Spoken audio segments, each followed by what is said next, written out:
पितुर्वरेण्यं भर्गो देवस्य धीमहि धियो यो न प्रचोदयात्। सबको सादर नमस्ते जी। हमारा विषय चल रहा था प्रारंभिक शिक्षा। जैसे हमने पढ़ा था एक में एक ईश्वर, दो में दो पदार्थ, जड़ और चेतन, जड़ में प्रकृति और चेतन में जीवात्मा परमात्मा, फिर तीन में तीन अनादि पदार्थ, ईश्वर जीव और प्रकृति, तीन प्रकार का दुख, आध्यात्मिक, आधिदैविक, आधिभौतिक, फिर तीन दुखों से छूटने का उपाय, शुद्ध ज्ञान, शुद्ध कर्म, शुद्ध उपासना। इस प्रकार से चार महीना हमने पढ़ा, चार वेद, चार वर्ण, चार आश्रम और चार पुरुषार्थ, है कि नहीं। और इसमें चार प्रकार के व्यवहार भी आता है, वो छूट गया था। और चार प्रकार के पर्वों को मनाने का उद्देश्य भी आता है, और चार प्रकार की भोजन पद्धति भी आती है, वो छूट गई थी। तो पहले बता दूं, भोजन की चार पद्धति, या आप लिखना चाहें लिख सकते हैं। भक्ष्य, भोज्य, लेय और चुष्य। भक्ष्य, पहला भक्ष्य, पहला है भक्ष्य।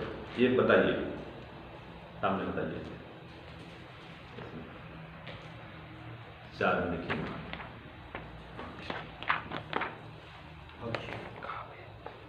पेज नंबर 14 है, देखिए 14 नंबर पेज में सबसे ऊपर देखिए, भोजन की चार पद्धति मिली, बताइए। पहला है भक्ष्य, अर्थात फांका मारकर खाना, जैसे चूर्ण आदि।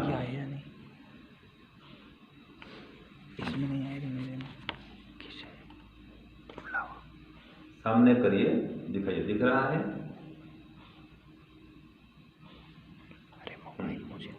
भक्ष्य में क्या हो गया? फांका मारकर खाना, जैसे चूर्ण खाते हैं, कोई चूर्ण खाते हैं, इस प्रकार से चूर्ण खाते हैं, लवण भास्कर है, और भी कोई चूर्ण आदि खाते हैं, उसको बोलते हैं भक्ष्य पदार्थ। हाँ, जष्टि बोलते को चूर्ण भी आता है, कोई भी चूर्ण है। फिर आ जाता है दूसरा भोज्य, माने 5 अंगुली से खाना, जैसे कि भात, दाल, सब्जी आदि, ये इसको बोलते हैं भोज्य पदार्थ। ठीक है जी। तो भोज्य पदार्थ माने 5 अंगुली से जो खाते हैं खाना, रोटी, दाल, सब्जी खाते हैं ना, ये। तीसरा है लेय, लेय माने चाट कर खाना, जैसे कि शहद है, चटनी है, ये लेय है, इसको चाट कर खाते हैं। हाँ, लेय माने चाट कर खाना। और चौथा है चुष्य, माने चूस कर खाना, जैसे पका हुआ आम खाते हैं, चोसा आम खाते हैं ना, पका हुआ, तो पका हुआ चोसा आम खाते हैं। में कौन सा है? चुष्य, षटकोण का शब्द, और चूस कर खाना में दंत ऐसा है हिंदी में। तो ये चार प्रकार की भोजन पद्धति हो गई। भक्ष्य माने फांका मारकर खाना, भोज्य माने 5 अंगुलियों से खाना, लेय माने चाट कर खाना, और चुष्य माने चूस कर खाना। अब आगे आएगा, 4 प्रकार के मनुष्यों से 4 प्रकार का व्यवहार करना चाहिए। ये क्या होता है? देखो, पहला, सुखी व्यक्ति से मित्रता का व्यवहार करना चाहिए, मैत्री का व्यवहार करना चाहिए, सुखी व्यक्ति से, आ रहा है ना। दूसरा है, दुखी व्यक्ति से दया का व्यवहार करना चाहिए, तो जो दुखी है उस पर दया कर, तो दयापूर्वक व्यवहार करें उससे। फिर जो पुण्यात्मा है उनसे मिलकर के प्रसन्न हुए, तो पुण्यात्मा व्यक्ति से प्रसन्नता युक्त व्यवहार करना चाहिए। और पापी व्यक्ति से उपेक्षा का व्यवहार करना चाहिए, उनसे न दोस्ती न दुश्मनी, उनसे उपेक्षा का व्यवहार करना चाहिए। हाँ, तो सुखी, दुखी, पुण्यात्मा और पापात्मा, इनसे मित्रता, दया, प्रसन्नता और उपेक्षा का व्यवहार करना चाहिए। अब आगे देखो, जो पुरुषार्थ मैंने कहा था, 4 पुरुषार्थ, धर्म, अर्थ, काम और मोक्ष, ये 4 पुरुषार्थ हैं। इस पुरुषार्थ के भी 4 होते हैं भेद, पुरुषार्थ के 4 भेद। कौन कौन से? पहला अप्राप्त की प्राप्ति करना, लिख लीजिए। पहला अप्राप्त की प्राप्ति करना, दूसरा प्राप्त की रक्षा करना, और तीसरा रक्षित की वृद्धि, और चौथा फिर उस वृद्धि की धर्म कार्य में उपयोग। रक्षित की हुई जो वृद्धि हुई है, रक्षित की फिर उसकी वृद्धि हुई, तो इस वृद्धि की धर्म कार्य में उपयोग करना। तो पहला क्या हो गया? अप्राप्त, जो प्राप्त नहीं है उसको प्राप्त करें, फिर जो प्राप्त है उसकी रक्षा करें, रक्षा है उसके बढ़ाएं, जो बढ़ा हुआ है उसको धर्म काम में उपयोग करें। ठीक है, ये हो गया पुरुषार्थ के 4 भेद। अब आता है पर्व के 4 उद्देश्य। लोग पर्व क्यों मनाते हैं? होली है, दीपावली है, श्रावणी पर्व क्यों मनाते हैं? तो पर्व मनाने के भी 4 उद्देश्य होते हैं। पहला, एक तो परोपकार करना, पहला उद्देश्य है। दूसरा, ऋतु और मौसम आदि की जानकारी प्राप्त करना, सूचना प्राप्त करना और उनका स्वागत भी करना। ग्रीष्म ऋतु आता है, स्वागत करें उसका। तो हर ऋतु के अपने अपने पर्व होते हैं। ठीक है जी। जैसे वसंत में वसंत उत्सव मनाते हैं, मदन उत्सव मनाते हैं। अभी होली आने वाली है अभी, ठीक है जी। तो ये सब अलग अलग पर्व होता है। तो दीपावली भी है, होली भी है, दशहरा भी है, श्रावणी पर्व है, 15 अगस्त पर्व है, नवसष्ठी जो होता है। हाँ जी, हाँ। तो ये है, मनाते हैं, नए अन्न से देते हैं होती उसमें वो होली का होली में, दीपावली में, आदि आदि त्योहारों में इसका प्रयोग करते हैं। फिर परिवार समाज में करना मनोरंजन भी इसका उद्देश्य है। पर्व के माध्यम से मनोरंजन होता है और संगठन बढ़ता है, ये एक उद्देश्य है। और चौथा है ऐतिहासिक घटनाओं की जानकारी प्राप्त करना। जैसे 15 अगस्त है तो जानकारी मिलती है कि इस दिन हमारा देश आज़ाद हुआ था, 15 अगस्त के दिन हमारा देश आज़ाद हुआ था, जानकारी मिलती है, प्रेरणा मिलती है, फिर है कि नहीं है। तो प्रेरणा प्राप्त करने के लिए और उनका स्मरण करने के लिए पर्व हम मनाते हैं। आगे एक महत्वपूर्ण विषय आता है, उपयोगी विषय के लिए, पितृ पूजा के 4 प्रकार। लोग पितृ पूजा करते हैं ना, श्राद्ध बोलते हैं, तर्पण बोलते हैं। वास्तव में श्राद्ध क्या है? श्राद्ध, तर्पण, सेवा और शुश्रूषा, इसमें क्या अंतर है? मौलिक अंतर देखिए। श्राद्ध माने होता है अन्न, वस्त्र और दवाई से, औषधि से सामने वाले की आवश्यकता की पूर्ति करना। माता है, पिता है, गुरु आचार्य हैं, इनकी अन्न, वस्त्र, औषधि की पूर्ति करके सेवा करना, एक ये हो गया। दूसरा है तर्पण। तर्पण माने माता पिता की आज्ञा अनुसार सब काम करके उनको तृप्त करना, ये तर्पण है। जो चाहते हैं उनकी आज्ञानुसार, आज्ञानुकूल काम करना और उनको तृप्त करना, संतुष्ट करना, ये तर्पण कहलाता है। और चौथा है सेवा। बीमारी आदि में शारीरिक सेवा करना, ये सेवा है। हाथ पैर दबाना, सिर दबाना, मालिश करना आदि आदि, ये सेवा। और चौथा है शुश्रूषा। ये बहुत कठिन है।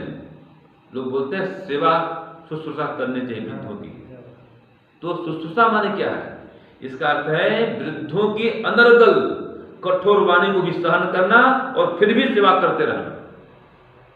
आपने सुना होगा वृद्धों ने पर कुछ का कुछ लोग बोलते हैं, वृद्धों ने से ना डांटते बहुत हैं, चिड़चिड़ा हो जाते हैं, तो बोलते हैं ये सठिया गया है, ऐसे बोलते हैं। ठीक है जी। तो उसमें व्यक्ति में उग्रता आती है, वाणी में कंट्रोल नहीं कर पाता है, लेकिन फिर भी हमको सहन करना चाहिए। कोई बड़े व्यक्ति कुछ आपको बोलते हैं, गुस्सा करके बोलते हैं, और 60 साल के पार होने पर लगभग ये होता है, तो भी उनकी कठोर वाणी को भी सुनना और सहन करना और फिर उनकी सेवा करना, उनकी आज्ञा का पालन करना, ये शुश्रूषा है। यहाँ भी आपके साथ ऐसा होता है ना, कई बार कठोर सुनना पड़ता है। वो वृद्ध हो गए, वो तो कोई आता है तो ही कुछ बोल देता है, कोई बात नहीं, यह शुश्रूषा है। तो श्राद्ध माने अन्न वस्त्र से, दवाई से सेवा करना, तर्पण से उनकी आज्ञा अनुसार काम करके उनको तृप्त करना, ये तर्पण है। और सेवा माने शरीर से सेवा करना, सीधी बीमारी में हाथ पैर दबाना आदि आदि सेवा करना। और शुश्रूषा में कठोर वाणी को सहन करके सेवा करना, और उनको उन पर गुस्सा नहीं करना, उनको तो खुश रखना, ये शुश्रूषा है। ये 4 हो गया। फिर अगले में पढ़ा था 5 में 5 महज पढ़ा था आपने, और महज के बाद में 5 बातें और बता रहा हूं तुम्हें। 5 बातें हम जहां भी रहते हैं ईश्वर के अंदर रहते हैं। एक बात, 5 बातें बता रहा हूं, ये भी शिक्षा होनी चाहिए हर व्यक्ति को, इसका ज्ञान होना चाहिए कि हम जहां भी रहते हैं ईश्वर के अंदर रहते हैं। 1, हम जो कुछ भी करते हैं ईश्वर की शक्ति से करते हैं। 2, जो भी करते हैं ईश्वर की शक्ति से करते हैं। तो क्या पाप करते हैं वो भी शक्ति ईश्वर की है? क्यों नहीं? हाँ जी राजेश जी, कोई चोर चोरी करता है वो शक्ति किसकी है? चोर की है कि ईश्वर की है? चोर की। हाँ जी, आप बताओ कि किसकी शक्ति है? एक चोर चोरी करता है वो शक्ति किसकी है? चोर की है कि ईश्वर की है? चोर की है। आप लोग क्या बोलते हैं जी? प्रणय ब्रह्मचारी लोग बताओ क्या मत आपका है? तो ईश्वर की, लेकिन उपयोग करता है गलत। हाँ जी, आपका क्या मत है? ईश्वर का। आपका? ईश्वर का। आपका जी? दिया हुआ ईश्वर का। हाँ, लेकिन कुछ कारण से मतलब दिया ही इसलिए शक्ति ईश्वर की है ना भाई? ईश्वर। अच्छा, आप क्या मानता है? वो कर्म करने में स्वतंत्र है इसलिए उसका दुरुपयोग करता है। हाँ, तो शक्ति तो ईश्वर की है, लेकिन वो ईश्वर की शक्ति का दुरुपयोग कर रहा है, उसको दंड मिलेगा। उसकी अपनी शक्ति नहीं है। जीवात्मा की अपनी शक्ति बहुत ही कम है, वो आंख भी नहीं खोल सकता है अपनी शक्ति से, चोरी करने की बात तो दूर रही, लेकिन वो शक्ति का दुरुपयोग कर रहा है। तो जो भी करते हैं ईश्वर की शक्ति से करते हैं। अगर दुरुपयोग करेंगे तो ईश्वर शक्ति आगे छीन लेगा। ये पशु पक्षी बनाएगा, फिर चोरी करेंगे तो हाथ पैर देगा नहीं, या ऐसा हाथ नहीं देगा चोरी करने के लिए। ये हो गया। तीसरा है, हम जो कुछ भी देते हैं ईश्वर की वस्तु को देते हैं। जो कुछ भी देते हैं वस्तु किसकी है? ईश्वर की। हम जान दे रहे हैं, जान भी ईश्वर का। धन देते हैं, धन भी ईश्वर का। तो अभिमान किस लिए करना? सब कुछ तो ईश्वर का है। ठीक है। फिर आगे आता होता है, जो कुछ भी लेते हैं वो ईश्वर की वस्तु को ही लेते हैं। जो भी ले रहे हैं, इसलिए हताश निराश मत हो, कभी दिनहीन मत बनो। अपने बाप का माल ले रहे हैं, ले रहे हैं किसका माल ले रहे हैं? बाप का माल है। हमारा बाप कौन? ईश्वर हमारा बाप है, हर जन्म का बाप है। और क्या? तो कोई दान दे रहा है तो कोई एहसान नहीं कर रहा है हमारे ऊपर में, तो भगवान की वस्तु को दे रहा है। हम जान भी दे रहे हैं, आप पर एहसान नहीं कर रहे हैं, भगवान का जान आपको दे रहे हैं, ये जान ईश्वर का है। तो लेते भी हैं तो अपने को दिनहीन मत समझे। हाँ, कृतज्ञ नहीं बने, जो देता है उसका सम्मान करें, सत्कार करें, ये जरूर है। लेकिन ऐसे हताश निराश भी नहीं है, न हो मुझे कुछ नहीं आता है, मेरे पास कुछ नहीं है। अरे है, जो है उसका प्रयोग करो, और जो देते हैं स्वीकार करो, उसको आगे बढ़ाओ। दिनहीन मन के मत रहो। ठीक है ना। और 5वां है, हम जिसके साथ भी लेन देन करते हैं वो ईश्वर का ही पुत्र होता है, और उसको ईश्वर का संरक्षण सदा प्राप्त होता है। जिसके साथ भी लेन देन करते हैं वो कौन होता है? ईश्वर का पुत्र होता है। इसलिए धोखाधड़ी नहीं करें, वो भी ईश्वर का पुत्र है। जिस हम ईश्वर पुत्र है वो अपना भाई है, तो धोखेबाजी नहीं करें। तो 5 बातें हो गई। पहला, हम जहां भी रहते हैं ईश्वर के अंदर रहते हैं। हम जो कुछ भी करते हैं ईश्वर की शक्ति से करते हैं। हम जो कुछ भी देते हैं ईश्वर की वस्तु को देते हैं। हम जो कुछ भी लेते हैं ईश्वर की वस्तु को लेते हैं। और हम जो जिसके साथ भी लेन देन करते हैं वो ईश्वर का पुत्र होता है। ये 5 बातें हो गई। ऐसे चित्त की 5 अवस्थाएं होती हैं, ये तो पता होगा आपको। चित्त की 5 अवस्था, मूढ़, क्षिप्त, विक्षिप्त, एकाग्र और निरुद्ध। यह चर्चा आती है योग दर्शन में। ठीक है। आगे 5 महाभूत होता है, नहीं पता आपको? 5 महाभूत कौन कौन से? पृथ्वी, जल, अग्नि, वायु, आकाश। ये 5 बातें आपको बताना रह गया था, ये पूरा हो गया। फिर 6 बताया था आपको, 6 प्रकार के दोष बताए थे विद्यार्थियों के। कौन कौन से? निद्रा, तंद्रा, भय, क्रोध और आलस्य और दीर्घ सूत्रता। ये 6 दोष को छोड़ना चाहिए। फिर 6 दर्शन है, माने 6 वेद के उपांग है। ये 6 अंग हैं, 6 प्रकार के रस हैं, 6 ऋतु और 6 संपत्ति। यहाँ तक पढ़ाई हुई थी हमारी। आगे है 7 प्रकार का स्वर होता है। पता है 7 स्वर कौन होता है संगीत का? सा रे गा मा पा धा नी सा, है कि नहीं? 7 होता है। 7 फिर अगला आ जाए ना, फिर 7 तो फिर हो जाए फिर शुरू। देखो सा रे गा मा पा धा नी, 7 हो गया। फिर 7 शुरू होता है, वो सा पहला वाला है। हाँ, फिर सा नी धा पा मा गा रे सा। हाँ 7 स्वर मानते हैं, 7 स्वर नी तक अंतिम, फिर वापस फिर 7 शुरू होता है, तो 7 स्वर होता है।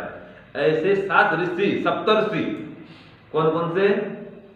अत्रि, कश्यप, गौतम, जमदग्नि और भारद्वाज, वशिष्ठ और विश्वामित्र, ये सप्तर्षि कहलाते हैं।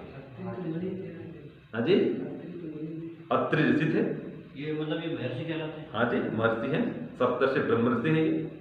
तो विश्वामित्र नाम सुना आपने, विश्वामित्र है, वशिष्ठ है, ये 3 नाम सुनते हैं। गौतम और भारद्वाज ये भी सुनते हैं। ऐसे जमदग्नि और कश्यप और अत्रि, ये 7 महर्षि हुए। और ऐसे ही इंद्रधनुष के 7 रंग या सूर्य के 7 रंग कौन कौन से होते हैं बताओ? बैंगनी, जामुन। हाँ, इसको शॉर्टकट में बैंजानी पिनाला। बैं से बैंगनी, जा से जामुनी, और नी से नीला, और ह से हरा, पी से पीला, ना से नारंगी, ला से लाल।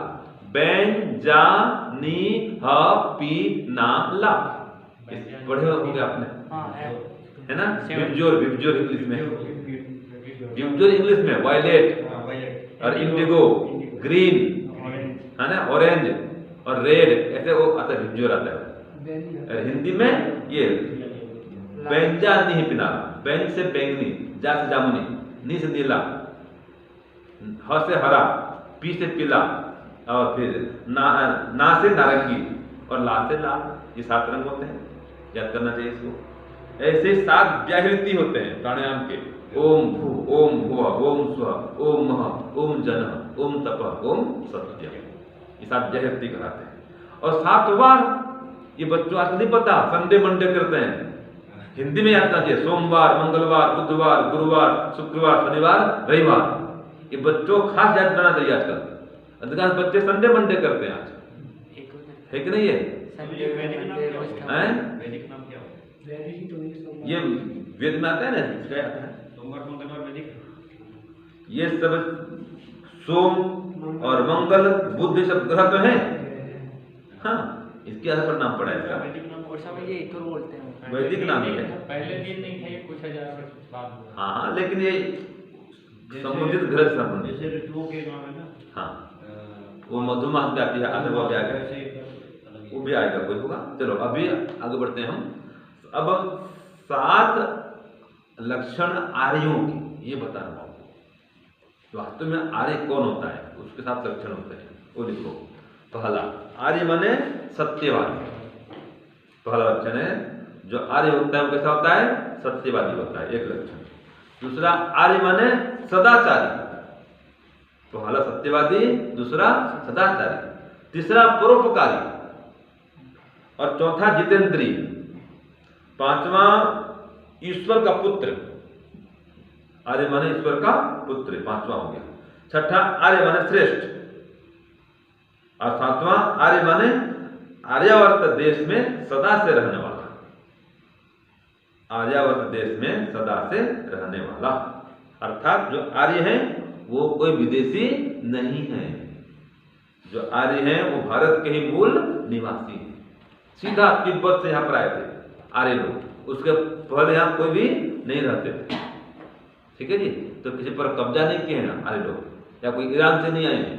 जो आर्यावर्त के लोग हैं यहाँ के ही मूल निवासी, वो आर्य है। यहाँ के लोग ईरान में, हाँ, यहाँ से ईरान में गए, सब जगह फैले थे, तिब्बत से फैले, वो तो तिब्बत से। कोई यहाँ आया, कोई और कहा, कोई कहाँ गया। मूल स्थान सबका तिब्बत है। सृष्टि की आदि उत्पत्ति का या आरंभ का है वो तिब्बत से हुआ है, वहां से यहाँ पर आए। संपूर्ण विश्व तो आर्य बोलने की बात होगी। पहले से जो ये गुण वाले हैं वो आर्य कहलाए, और जो इससे उल्टा चलो 10 युग हो गए। मतलब 5 ही हुए ना। पहला सत्यवादी, दूसरा सदाचारी, तीसरा परोपकारी, चौथा जितेंद्रिय, पांचवा ईश्वर का पुत्र, छठवां श्रेष्ठ, सातवां आर्यावर्त देश में सदा से रहने वाला। ये कहाँ आता है प्रमाण? यह हमने संकलन किया है। अच्छा। ऐसे धर्मात्मा भी होते हैं आर्य माने, ठीक है, शांत दांत ये सब लक्षण आते हैं जो सम माध्यम पुष्टित होता है, वो सब आर्य होते हैं। ये हमारे संकलन शास्त्र का आधार पर। ऐसे 7 त्याज्य वस्तुएं, 7 वस्तुओं का त्याग करना चाहिए। वो कौन कौन सी हैं? मांसाहार, ये खास विद्यार्थियों के लिए। मांसाहार, दुराचार, भ्रष्टाचार, नशापान, जुआ खेलना और गंदी पुस्तकें पढ़ना और गंदी फिल्में देखना, ये 7 त्याज्य वस्तुएं हैं, ठीक है जी, इनको छोड़ देना चाहिए।